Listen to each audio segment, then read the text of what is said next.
যেভাবেই হোক ইজ্জত রক্ষা করুন, চলুন আমাদের সঙ্গে আব্দুল্লাহর পুত্র মুহাম্মদের সঙ্গে আপনারা টকশো করবেন। বড় বড় ফাদরিরা বলল, ঠিক আছে বসো, আগে জানতে চাই তার বংশ কি কুরাইশ বংশ? মক্কার লোকেরা কহ কুরাইশ বংশে জন্মগ্রহণ করছে। তার বাবার নাম কি আব্দুল্লাহ ছিল? বলে হ আব্দুল্লাহ ছিল। তার মার নাম কি আমেনা ছিল? বলে হ আমেনা ছিল। তার দাদার নাম কি আব্দুল মুত্তালিব, যিনি বাইতুল্লাহ মুতাওয়াল্লি ছিল? বলে হ, ঘটনা তো সত্য। মক্কারেরা কয় আমরা বইবার আগে সব কথা ফাদরিরাই বইলা বলাইতেছে, ঘটনাটা কি? কিছুক্ষণ পরে কয় সবই বুঝলাম, সব বুঝলাম। ওনার নাম মুহাম্মদ সাল্লাল্লাহু আলাইহি ওয়াসাল্লাম, বলে উনি রাসূল দাবি করে। তো ফাদরিরা বলে সব ঠিক আছে, আমাদের যাওয়ার দরকার নাই, আমরা তিনটা প্রশ্ন বলে দিব আপনাদেরকে, যদি তিন প্রশ্নের জবাব উনি দিতে পারে তাহলে বুঝবেন উনি আল্লাহর পয়গম্বর, এতে কোনো সন্দেহ নেই। আপনারা কালেমা পড়া ঈমান আনবেন। মক্কার লোকেরা চেহারাটা মলিন হয়ে গেছে, 450 কিলোমিটার দূর থেকে আসলাম, এখন এরা যাইতো না, যাবেও না, উল্টা আমাদের উপরেই আবার ছেড়ে দিছে। তিন প্রশ্নের জবাব যদি দিতে পারে উনি আল্লাহর পয়গম্বর, সন্দেহ নেই। কারণ এই তিন প্রশ্নের জবাব পৃথিবীর কোনো মানুষ দিতে পারবে না। সুবহানাল্লাহ। ব্যর্থ হইয়া এই তিন প্রশ্ন লইয়া আইছে মক্কায়। কারণ যতবার রাসূলের কাছে গেছে এরা কিন্তু রাসূলের সাথে কথা বলে পারে না। যেমন আপনারা 16টা বছর দেখছেননি, টকশু দেখছেননি, টকশু টকশু বুঝেননি? 16 বছর যে টকশু হয়েছে, এটা হলো একজন আলেমকে রাখতো টকশুতে, আর 5-6টা নাস্তিককে রাখতো তারা। তো এদের পরিকল্পিতভাবে উদ্দেশ্যই ছিল যে 4-5 জন নাস্তিক থাকবে, একজন আলেমকে পরিকল্পিতভাবে তারা অপমানিত করবে সোশ্যাল মিডিয়ার সামনে। কিন্তু এরা জানে না যে আলেমদের কাছে যে এলেম, এটা আসমানি এলেম, এটা দুনিয়া জাগতিক এলেম নয়। তো 5-6টা নাস্তিক মিলে লাগতো, কিন্তু একজন আলেম ঠান্ডা মাথায় সবগুলার লঙ্গিগুলো ছেড়ে দিত। ঠিক নেই? এরা না খানি সুবানি খাইতো, পানি খাইতো, কত পরে পরে পানি খাইতো। তো এরকম আমরা দেখছি, এরা বুঝার কমতি যে এরা কোনোভাবেই কোনো আলেমদের সাথে টকশুতে পারে নাই। শেষ পর্যন্ত শাহরিয়ার কবির মুরগি চূড়া দেখছেন নি, কি একটা মায়ের খাইছে আব্বাস হিসাবে কাছে, জনমের মতো সাইজ করে ছেড়ে দিছে। কত পরে আমার টাইম নেই, আমি চলে যেতে হবে। আব্বাস যায় না, একেবারে লঙ্গিগুলো ছেড়ে দিব। এই মুরগি চূড়ারে সাইজ করছি নি, তারে এই মুরগি চূড়া ছিল তখনকার সরকারের কাছে সবচেয়ে বড় বুদ্ধিজীবী। আর মুরগি কিভাবে চুরি করতে হবে, কিভাবে ঘর থেকে বের করতে হবে, ওই বুদ্ধি এর কাছে ছিল। এই জন্য তারা বুদ্ধিজীবী বলা হয়তো। এই বুদ্ধিজীবীর জায়গা আলেমরাই সাইজ করে ছেড়ে দিছে, পারে না কথা বলে। রাসূলের সঙ্গেও তারা সমস্ত বুদ্ধিজীবীরাও রাসূলের সঙ্গে কথা বলে পারে না। আমি তিন প্রশ্নের জবাব লই আইছি। আয়া গেছে রাসূলের কাছে, গিয়া বললো যে আব্দুল্লাহর পুত্র মুহাম্মদ, শুনো, তুমি আমাদেরই বাতিজা, আমাদেরই রক্তের, আমাদেরই বংশের, তোমার সঙ্গে আমরা চাই না দ্বন্দ্বেতে যাইতে। আমরা তিনটা প্রশ্ন করব, যদি তুমি তিন প্রশ্নের জবাব দিতে পারো আমরা সবাই তোমার কালেমা পড়ব। রাসূল চিন্তা করলো, এখানে যারা আসছে সব হলো মক্কার বড় বড় মাতা, এরা যদি কালেমা পড়ে দিনের দাওয়াত দিতে আমার তার বাধা রইল না। রাসূল খুব খুশি হয়েছে, বললো ঠিক আছে, আপনাদের তিন প্রশ্ন আমার কাছে বলেন, আমি জবাব দিয়ে দিব। তারা তিনটা প্রশ্ন করার পরে রাসূল বলল, কোনো অসুবিধা নাই, আগামীকালকেই আমি তিন প্রশ্নের জবাব দিয়ে দিব। সুবহানাল্লাহ। এরা বলল ঠিক আছে, আমরা আগামীকালকে এই টাইমে আসবো। তারা চলে গেছে। কিন্তু এই সারা দিনের ভিতরে জিবরাইল আলাইহিস সালাতু ওয়াস সালাম আসে নাই। রাসূলের ধারণা ছিল যে জিবরাইল সকালে আসে, বিকালে আসে, দুপুরে আসে, রাত্রে আসে। তিন প্রশ্ন বললে উত্তর তো পাবো আল্লাহর পক্ষ থেকে, বলে দিব, শেষ কাহিনী। কিন্তু জিবরাইল আসে নাই। পরের দিন এই মক্কার মানুষ আসছে, কিন্তু প্রশ্নের জবাব রাসূল বললেন আজকেও পারবো না, আগামীকালকে। এরা চলে গেল। এদিনও জিবরাইল আসে নাই, রাত্রেও না, দিনেও না। পরের দিন আবার বেঈমানরা আসছে, রাসূল বলে আজকেও না, আগামীকালকে। এই আগামীকাল হইতে হইতে 1 সপ্তাহ চলে গেছে, জিবরাইল আসে না। বলুন তো দিকে কাফেররা করবোটা কি? আমি একটা এক্সাম্পল দিই। আপনার এই গ্রামের নাম কি? চরদশর্দি। এই চরদশর্দির ইমাম সাহেবের কাছে যদি একজন মুসল্লি গিয়া হয়, হুজুর আমি একটা ফতোয়া লই আইছিলাম, দেখেন তো কি। ইমাম সাহেব বললো যে আগামীকালকে বলবো, এখন সময় নাই। আপনিও ভাববেন যে মনে হুজুর মতো আলা কইরা আমার জানাই। পরের দিন গিয়ে গেছেন, ইমাম সাহেব বললো যে না আজকে হবে না, আগামীকালকে। আগামীকালকে গেলেন, কয় আজকে না আগামীকালকে। মুসল্লির মেজাজ গরম হবে নি? এই মুসল্লি কি করবো? এই মুসল্লি যেটা করবো শুনেন, এই মুসল্লির দোকানও যাইব, গিয়ে এক কাপ চা নিবে, নিয়ে আস্তে আস্তে কইব যে আমরা মসজিদও যে একজন ইমাম সাহেব রাখছে, হুদাহুদি কোনো খামেরই না, হুদাহুদি আমরা তারে গরম ভাত খাওয়াইতেছি আর পেট মোটা করতেছি। একটা ফাও একটা ইমাম সাহেব রাখছে, একটা ফতোয়ার লাগে এক সপ্তাহ গেছি বেচারা ভাড়া না, তার পিছনে নামাজই করতাম না। বলবে কি না? পুরা গ্রামের মধ্যে একটা আস্তে আস্তে গ্রামে গঞ্জে শহরে মধ্যে সব দোকানকে লাগাই দিবে ইমাম সাহেবের বিরুদ্ধে। এই গালাগালি শুরু হইল। ঠিক এই কাজটা মক্কাবাসী করছে। দোকানপাটে শহরে বন্দরে গ্রামে গঞ্জে সব জায়গায় আল্লাহ নবীর বিরুদ্ধে অপপ্রচার শুরু করছে। উনি যদি নবী হইতো 3 প্রশ্নের জবাব দিত, 3 প্রশ্নের জবাব দিতে পারে না, উনি কোন নবী না। নাউজুবিল্লাহ। কারণ রাসূল তো নিজের থেকে কথা বলে না, রাসূল তো আল্লাহ যা বলে রাসূল তা আমাদের কাছে প্রকাশ করে। তারা শুরু করে দিল সমালোচনা, এমন ভাবে তীব্র আকারে শুরু হয়েছে, গোটা মক্কা নগরীতে অলিতে গলিতে নবীর বিরুদ্ধে একেবারে সমালোচনার ঝড় হয়েছে। কিছু কিছু মানুষ আইসা বলতেছে, এমন আপন চাচি উম্মে জামিল আবুল আহাবের বউ রাসূলের কাছে আয়া বলে, যাও মুহাম্মদ, তোমার কাছে যে একটা শয়তান আসতো, এটা এখন আয় না। মহিলা কত খারাপ। আবার কেউ কেউ বলে মুহাম্মদের আল্লাহ মুহাম্মদকে ভুলে গেছে। নবীর কাছে কোরআন নাজিল হয় না, প্রায় 15 দিন হয়ে যাচ্ছে। নবীর কলিজায় আঘাত আছে না নাই? আল্লাহর হাবিবের বিরুদ্ধে গ্রামে গঞ্জে শহরে বন্দরে সব জায়গায় নবীর বিরুদ্ধে সমালোচনা। একটা পর্যায়ে মানুষ বলতে লাগলো, মুহাম্মদের আল্লাহ মুহাম্মদকে ভুলে গেছে। নবীজির কলিজায় দারুণ ব্যথা লাগছে, নিজেও কান্না শুরু করছে। একদিন 2 দিন লাগ, হাবিবে কিবরিয়া 15 দিন পর্যন্ত শুধু চোখের পানি ছাড়ছে, মুক্তার দানার মতো নবী কান্ত। টপ টপ করে নবীর দাড়ি মুবারক ভিজে পানি পড়ত। আসমানের দিকে তাকায়া থাকতো, কখন জিবরাইল নামবো। কান্না শুরু করে দিল হাবিবে কিবরিয়া, কান্দে, হায় রে মক্কার মানুষ আমারে বলে আমার মালিক নাকি আমারে ভুলে গেছে। আসমানের দিকে তাকাইয়া নবীও গুনগুনাইয়া বলতে লাগলো, মালিক, গোটা মক্কার মানুষ বলে আপনি নাকি আমারে ভুলে গেছেন। আল্লাহ, কি এমন অপরাধ করলাম গো, কোরআনের আয়াত আপনি বন্ধ করে দিলেন। আল্লাহ, আমার প্রতি আপনি কেন রাগ করলেন, কেন আমারে ভুলে গেলেন? নবীজি কান্না শুরু করছে। যুবক ভাইরা, 1 দিন 2 দিন নয়, 15 দিন পর্যন্ত নবী কাঁদছে। কান্নার কারণে একদিন জিবরাইল আলাইহিস সালাতু ওয়াস সালাম নবীর সামনে এসে হাজির। 15 দিন পরাইছে। আল্লাহর হাবিব জিবরাইলের দিকে তাকাইয়া অভিমানের সুরে নবী বললেন, জিবরাইল রে, কেন 15 দিন আসলি না? আজকে কেন আসলি? 15 দিন কেন আসলি না? জিবরাইল কয়, হুজুর আমি আসতে চাই, আমার আল্লাহ আমারে আসতে দেয় না। আল্লাহর নবী বলেন, কেন আসতে দেয় না? আমার মালিক কি আমার প্রতি রাগ করছে রে? মক্কার মানুষ বলে আমার আল্লাহ নাকি আমারে ভুলে গেছে। মক্কার মানুষ আমারে বলে আমার মালিক নাকি আমারে ভুলে গেছে। তাহলে আল্লাহ কি আমার প্রতি সত্যি রাগ করছে? জিবরাইল কয়, আল্লাহ রাগ করে নাই। আপনার কাছে মক্কার মানুষ 3টা প্রশ্ন নিয়ে আসছিল,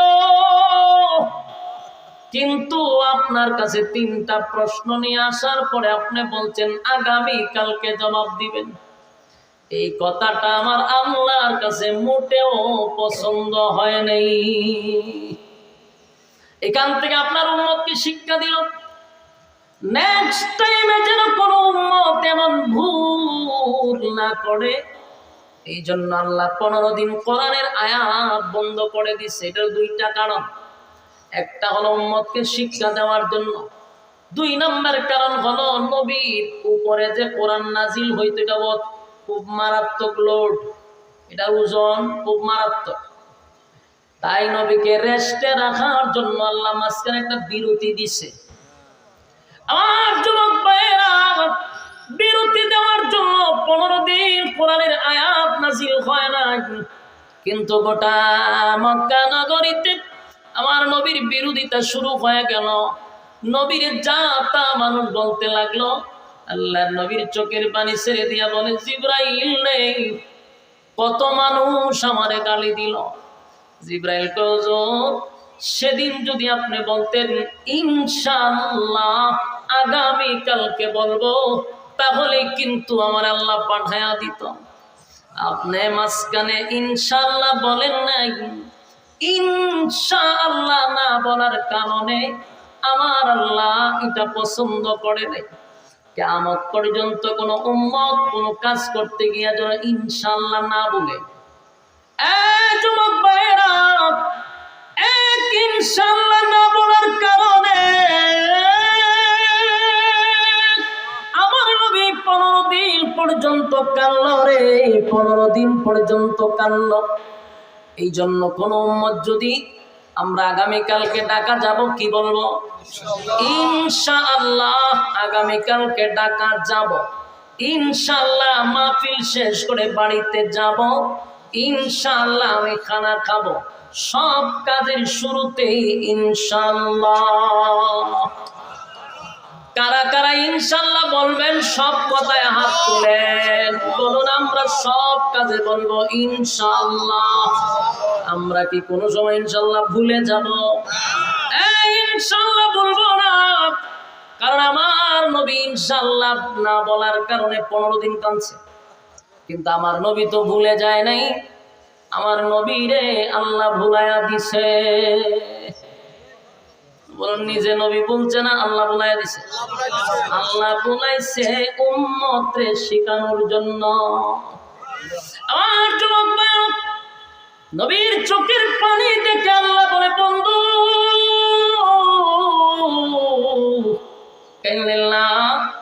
আপনার চোখের পানি আমি আল্লাহ বরদাস্ত করতে পারি না। 15 দিন আপনার কলিজায় দারুণ ব্যথা লাগছে। মানুষ আপনারা নিয়ে সমালোচনা করছে, মানুষ আপনারে গালি দিছে। গো নবী, জানি আমি আল্লাহ সব জানি, তাই সান্ত্বনা দেওয়ার জন্য সূরা দুহা নাজিল করছে। সূরা দুহা নাজিল হওয়ার কারণটা বুঝতেছেন? 15 দিন আয়াত বন্ধ হওয়ার পরে যে সূরা নাজিল হয়েছিল সূরা দুহা, আর এই হলো সূরা নাজিল হওয়ার শানে নজুল। নাজিল হওয়ার কারণটাই হলো এটা।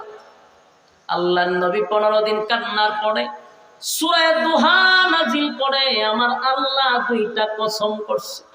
বলুন কয়টা? 2টা কসম করিয়া আল্লাহ রাব্বুল আলামিন বন্ধুরে সান্ত্বনা দিছে। শুধু সান্ত্বনা দেয় নাই রে, আমার নবীর আল্লাহ খুশি করছে। আল্লাহ সূরার শুরুতে 2টা কসম করছে। ওয়াদ-দুহা, দিনের আলোর কসম, ওয়াল-লাইলি ইযা সাজা, রাতের অন্ধকারের কসম। 2টা কসম। তাফসীর কারকরা বলেন এই ওয়াদ-দুহার আরেকটা ব্যাখ্যা আছে, ওয়াল-লাইলি ইযা সাজা আরেকটা ব্যাখ্যা আছে রে। ওয়াদ-দুহার আরেকটা ব্যাখ্যা হলো নবী আপনার সুন্দর উজ্জ্বল চেহারার কসম। ওয়াল-লাইলি ইযা সাজা আরেকটা ব্যাখ্যা হলো নবী আপনার কালো চুলের কসম। সুবহানাল্লাহ। আল্লাহ বলেন ওয়াদ-দুহা ওয়াল-লাইলি ইযা সাজা মা ওয়াদ্দা'কা রাব্বুকা ওয়া মা ক্বালা ওয়ালাল-আখিরাতু খায়রুন লাকা মিনাল উলা ওয়ালাসাওফা ইউ'তিকা রাব্বুকা ফাতারদা। আল্লাহ বলেন ওয়াদ-দুহা দিনের আলোর কসম। কেন কয়টা ব্যাখ্যা? এই দুইটা ব্যাখ্যা। ওয়াদ-দুহা দিনের আলোর কসম, ওয়াদ-দুহা নবীর সুন্দর চেহারার কসম, ওয়াল লাইলি ইযা সাজা নবীর কালো চুলের কসম। তার মানে নবীর সৌন্দর্য নিয়ে আল্লাহ কসম করছে। দুইটা কসম করে আল্লাহ বলেন মা ওয়াদ্দাআকা রাব্বুকা ওয়া মা ক্বালা। আল্লাহ বলেন বন্ধু দুইটা কসম করে বললাম, সুন্দর চেহারার কসম, কালো চুলের কসম। মা ওয়াদ্দাআকা রাব্বুকা ওয়া মা ক্বালা। আপনার রব আপনারে ভুলে নাই। আপনার রব আপনারে ভুলে নাই, বলতে পারে না, ভুলে নাই, ভুলবে না, বলতে পারে না। বন্ধু আপনারে আমি ভুলি নাই। মা ওয়াদ্দাকা রাব্বুকা ওয়া মা ক্বালা। আপনার রব আপনাকে ভুলে নাই, আপনারে মহব্বত করে। এ আল্লাহ বলেন মা ওয়াদ্দাকা রাব্বুকা ওয়া মা ক্বালা ওয়ালাল আখিরাতু খায়রুন লাকা মিনাল উলা। আল্লাহ বলেন দুনিয়াতে আমি আপনাকে যা দিলাম এর থেকে কোটি কোটি কোটি গুণ বেশি আপনার জন্য পরকালে আমি বরাদ্দ রাখলাম। বন্ধু আমি আল্লাহ দুনিয়া বানাইছি, দুনিয়া বানাইছেন আমার মালিক। আমার মালিক দুনিয়া বানাইয়া মালিক নিজেই বলতেছে দুনিয়া কিছু না, দুনিয়া কিছুই না। বন্ধু আপনারে যা দুনিয়াতে দিছি এর থেকে কোটি গুণ বেশি আমি আল্লাহ আপনার জন্য পরকালে বরাদ্দ রাখছি। আমার যুবক এই ওয়ালাল আখিরাতু খায়রুল লাকা মিনাল উলা, এই আয়াতের অর্থের দ্বারা আমরা কি বুঝলাম? যিনি দুনিয়া বানাইলেন সেই মালিকই বলতেছে দুনিয়া কিছুই না। আল্লাহ বলেন দুনিয়া কিছুই না বন্ধু, আপনার জন্য এর থেকে বেশি আমি বরাদ্দ রাখছি। সুবহানাল্লাহ। ওয়ালাল আখিরাতু খায়রুল লাকা মিনাল উলা। আল্লাহ নিজেই বলছে আমি এর চেয়ে বেশি আপনার জন্য রাখছি। وَلَسَوْفَ يُعْطِيكَ رَبُّكَ فَتَرْضَى। এরপরে আল্লাহ বলেন وَلَسَوْفَ يُعْطِيكَ رَبُّكَ فَتَرْضَى। বলো অচিরেই অচিরেই খুব শীঘ্রই আপনাকে আমি খুশি করব। সুবহানাল্লাহ। এই আয়াতের ব্যাখ্যা তাফসীর কারকরা বলেন আমার মালিক ওয়ালাসাউফা ইউতিকা রাব্বুকা ফাতারদা, এই আয়াত দিয়ে আল্লাহ কি বুঝাইলেন? শীঘ্রই আপনার বন্ধু আপনাকে খুশি করবে। তার মানে দুইটা ইঙ্গিত পাওয়া যায়, একটা হলো মক্কা বিজয় আর একটা হলো মেরাজের রজনী। আল্লাহ মেরাজের রজনীতে সাত আসমান টপকাইয়া বন্ধুরে আরশে আজিমে নিয়া বন্ধুরে বন্ধুর পাশে বসাইয়া বন্ধুর সঙ্গে বন্ধুর সাক্ষাৎ। এটা হতে পারে দুইটা কারণ। ওয়ালাসাউফা ইউতিকা রাব্বুকা ফাতারদা।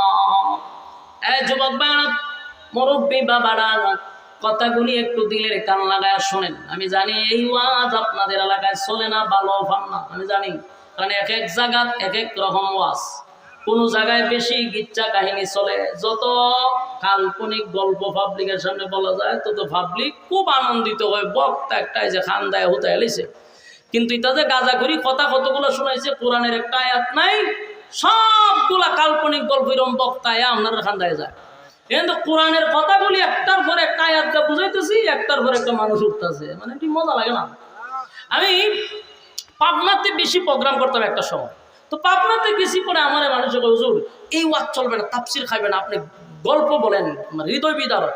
আমি বললাম এই গাঞ্জা করি গল্প আমার জীবনে কোনো মাহফিলে বলিও নাই, আমার দ্বারা এখানে ওয়াজ করা সম্ভব না। এই ভাবনা জীবনে সারলাম, খুব ডিমান্ডে আমার নিত, কিন্তু এরার আগের যে বক্তা আনতো তাহার আড়াইতে ইচ্ছা কাহিনী করতো আর খান্দাইতো হাসাইতো, আমি পারি না। আমার প্রতিটা আলোচনা আমরা কোনো না কোনো একটা বিষয়ের ভিতরে আমি অল্প এলেমের মানুষ বোঝানোর চেষ্টা করি, কিন্তু সব অঞ্চলে ওয়াজগুলা খায় না।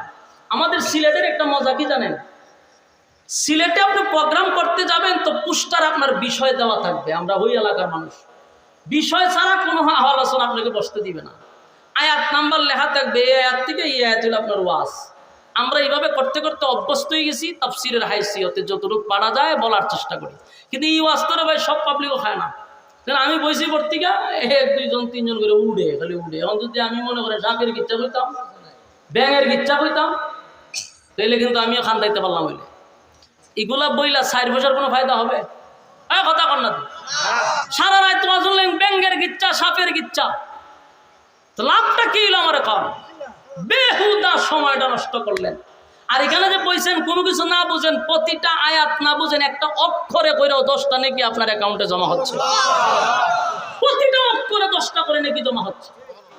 এরপরে যদি ভালো না লাগে বুঝবেন কপাল পুড়ে গেছে আপনার, আপনি কোরআনের আলোচনা শোনার যোগ্য নয়, গিচ্ছা শোনার যোগ্য। তাহলে ওই গিচ্ছা অন্যান্য বক্তা আছে, এদের সামনে বসবেন, ঠাল ফনিক গাঁজা করি কথা বইলা বইলা পুরা মাহফিল গুলারে দিচ্ছে একবার 12টা বাজে। আল্লাহ আমাদেরকে এই সমস্ত লোকদের কাছ থেকে হেফাজত করে দেন। কথা কি মনোযোগ দিতেছেন? এই সূরার শুরুতে 2টা কসম। এখন 2টা কসম করে আল্লাহ কি বললেন? যে আমি আপনাকে ভুলি নাই।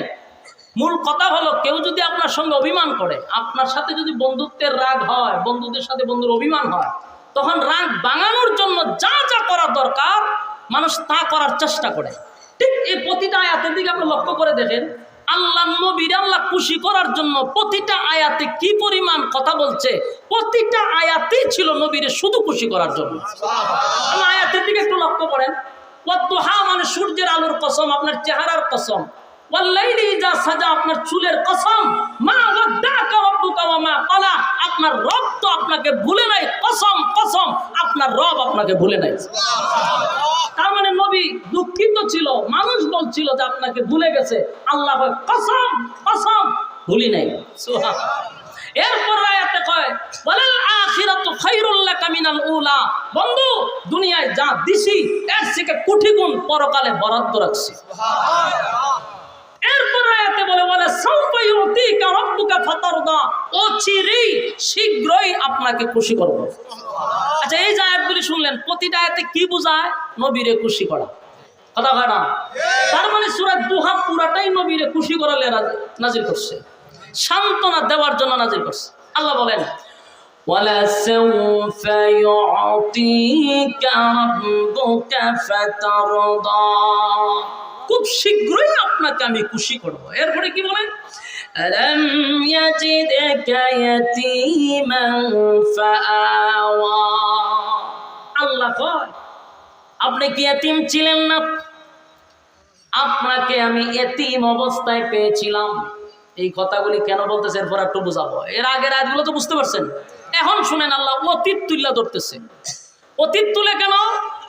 কোনো বন্ধু যদি আপনার সাথে রাগ করে, বন্ধু যদি বলে তুই আমার কোনো উপকারে আসস নাই, তুই আমার ক্ষতি করছস, তখন বন্ধু অতীতের কিছু কথা তুইলা ধরে যে তোর তো কিছুই ছিল না দোস্ত, আমি তোরে এই করছি, তোর টাকা পয়সা দিছি, তোর লেখাপড়া করাইছি, তোর এটা কিনে দিছি, তোর মোবাইল ছিল না মোবাইল কিনে দিছি।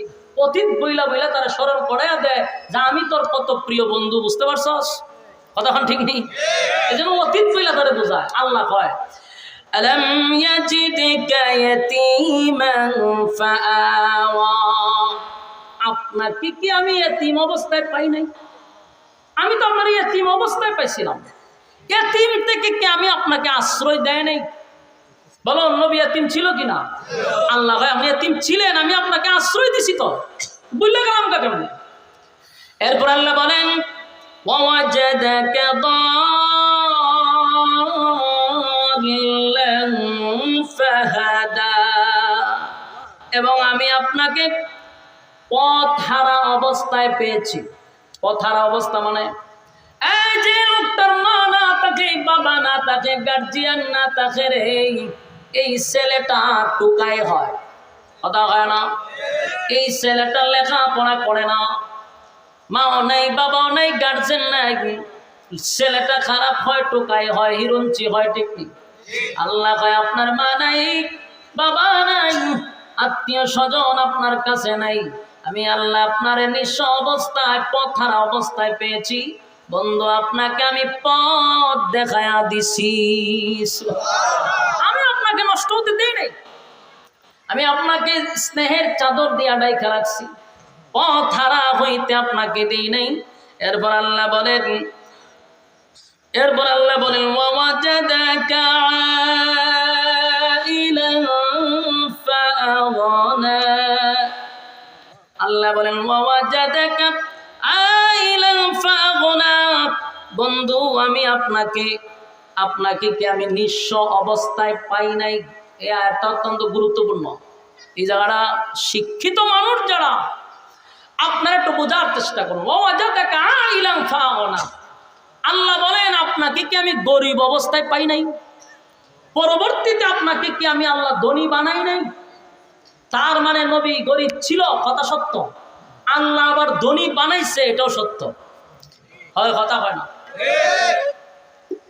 ঠিক কেমনে করবো বলছেন? হারা জীবন ওয়াজ শুনছেন নবী গরিব ফেডো ভাত্তর। এই ওয়াজ শুনতে শুনতে যুবক বুড়া হইছে, আর বুড়ারা খবর গেছে, আর যুবকরা এই ওয়াজ শুনতে শুনতে আবার বুড়া হইতেছে। সারা জীবন ওয়াজ শুনছে নবী গরিব, নবীর ফেডো ভাত্তর, এই অতটুকু ওয়াজ শুনছে। পরের অংশে আল্লাহ বলেন আপনাকে আমি ধনী বানাইছি। এই কথাটা আর পাবলিকদের শোনায় না। আফসুস, আমাদের দেশের অনেক আলোচকদের আলোচনা শুনলে আফসুস লাগে। আল্লাহ বলেন ওয়াওয়াজাদাকা আইলান ফাআগনা, আপনি গরিব ছিলেন, আপনাকে আমি ধনী বানাইছি। তো সারা জীবন দিয়ে শুনলাম নবী গরিব হইছিল, ধনী শব্দটা তো শুনিই নাই আমরা। এই ওয়াজ কইরা কইরা ক্ষতিটা কি করছে জানেন? ক্ষতিটা আজকে কি পরিমাণ করছে? গরিব বইলা বইলে ইসলামটারে একেবারে ফকির মিসকিনের জায়গাত না বসায় দিছে। ইসলাম মানেই গরিব, ইসলাম মানেই তালিযুক্ত, ইসলাম মানেই ফেটে ভাত্তর, এটা শোনায় মানুষটা খাওয়াইছে। এখন কোন আলেম যদি শানদার গাড়ি দিয়ে আসে, দামি কাপড় পরে, ওই দেখছো নবীর ফেটে ভাত্তর ছিল, হুজুরে দামি গাড়িতে চলে, এই কথা বলার সুযোগ করে দিছে আমাদের মতো কিছু মৌলবীরা ফেটে ভাত্তরের ওয়াজ কইরা। হয় হুজুর মানুষ থাকবে।